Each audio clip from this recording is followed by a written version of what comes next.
The room filled with a sickening crack as Pablo's flesh bent inward at an angle of 90 degrees. The broken bone punctured his flesh, spilling blood. Ah! Pablo's shrill cry filled the room, and his face twisted in agony. Stop. Please, don't. Cody tried to intervene when he came to his senses. He warned, Dustin, do you understand how serious this is? Mr. Hands is one of the most powerful underworld bosses in South City, with a vast network and loyal supporters. They will hunt you for the rest of your life if you hurt him. That's right. Release Pablo now, or your entire family will suffer the consequences, Harper added. Dustin slowly lifted his head, looking steadily at Cody and Harper. So, are you both willing to risk losing an arm or a leg? Cody's eyelids fluttered, and he took a couple of steps back. He gathered his courage and said, Dustin, I know you two can fight well. But it won't work in Oakvale if you use your fists and kicks. No matter how skilled you are, you need to be able to handle gunfire, too. What about artillery barrages? Can you take on an entire army? Dustin, stop it now. Everyone out there is under Mr. Hand's command. If you change your mind, I can intervene on your behalf and try to ensure your safety. But if you remain stubborn, you are digging your own grave. Cody's words were a mixture of determination and a heartfelt plea that might have convinced any ordinary person to change their mind. However, Maximus was quick to react. He raised his hand and slapped Cody across the face, yelling, You talked too much. Cody's head spun, and his mouth was knocked open. He was dizzy, and his nose was bleeding. How dare you hit me? Cody blurted out. He covered his throbbing face with his hands, trying to comprehend what was happening. As the young master of the Ostroa family, he had never been so publicly humiliated. Why did I hit you? Keep talking, and I'll have to shut you up for good, Maximus threatened sternly. Cody was trembling with fear, and he dared not utter another word. He couldn't believe that Dustin and Maximus had acted so recklessly, disregarding Pablo's position and their safety. You two bastards sure are bold. Pablo, who lay on the floor, roared in anger. This is the Golden Balcony, my territory, and part of the Langford family's business.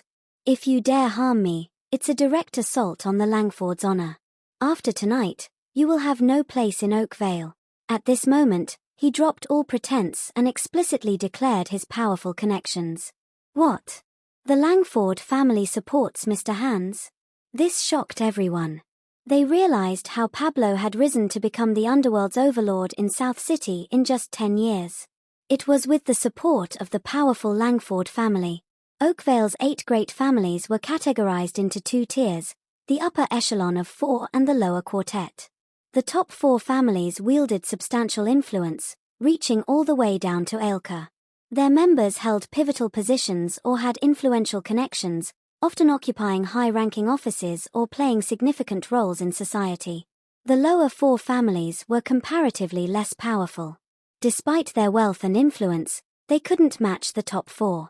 The contrast between these 2 tiers was akin to that of a cat and a tiger. The Swanson and Welsh families in South City were notable examples of the lower 4 families. The Langford family was among the top 4 and even made it into the top 3. This earned them the title the Success Gateway, as forming a connection with the Langfords was seen as a ticket to prosperity. The Langford family? They sound quite formidable, Dustin remarked, his eyes narrowing.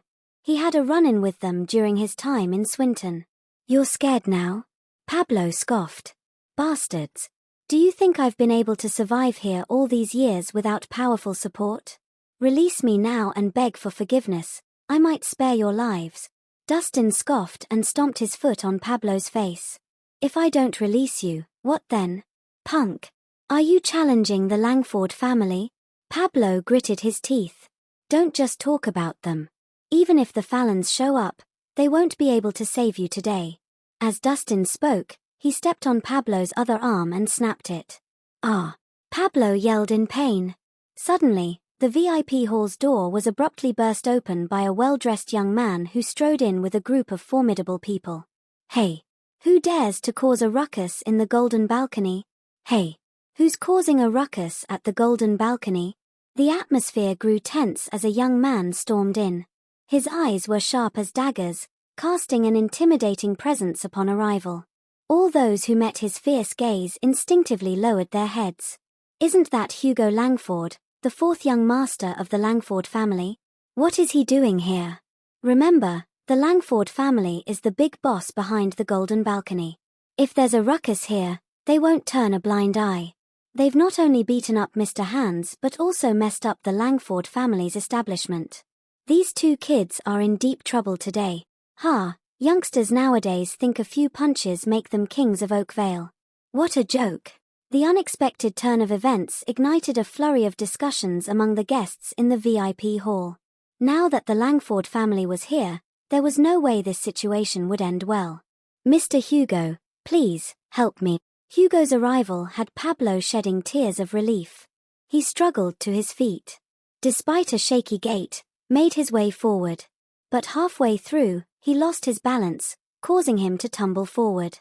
His momentum threw him right at Hugo's feet. Pablo? What happened to you? Hugo was taken aback, looking astonished. He had been having a good time in the adjacent venue when he heard about the trouble at the Golden Balcony and rushed over. He had never seen Pablo in such a wretched condition. With both hands broken, a fractured left leg, and a battered face covered in fresh blood, Pablo looked utterly disheveled.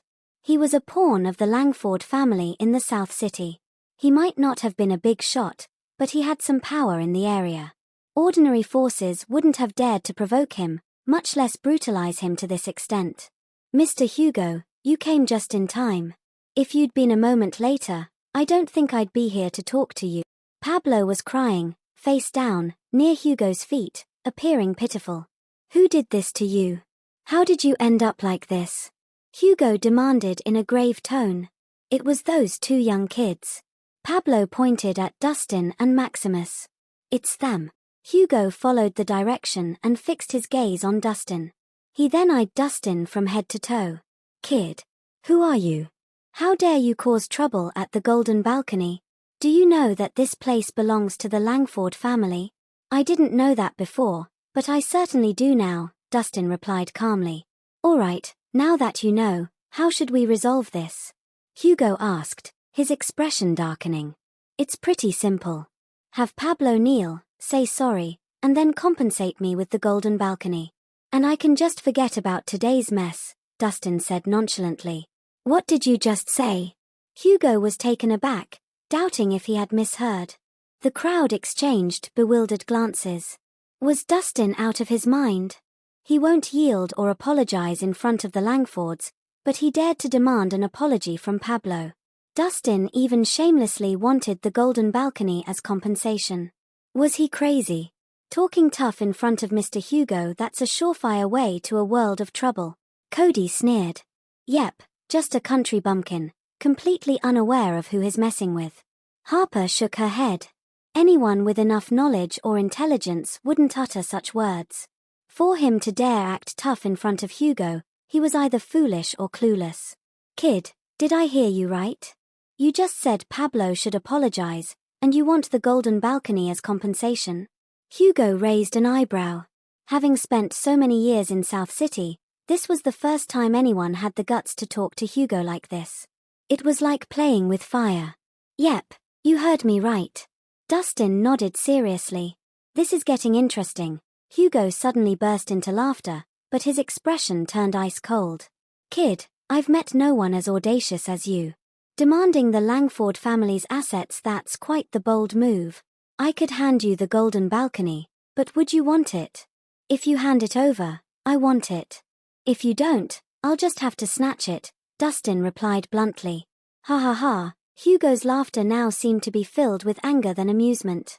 Kid, do you even know what you're getting into? You're playing with fire, and it will burn you. He spat out the last few words through gritted teeth.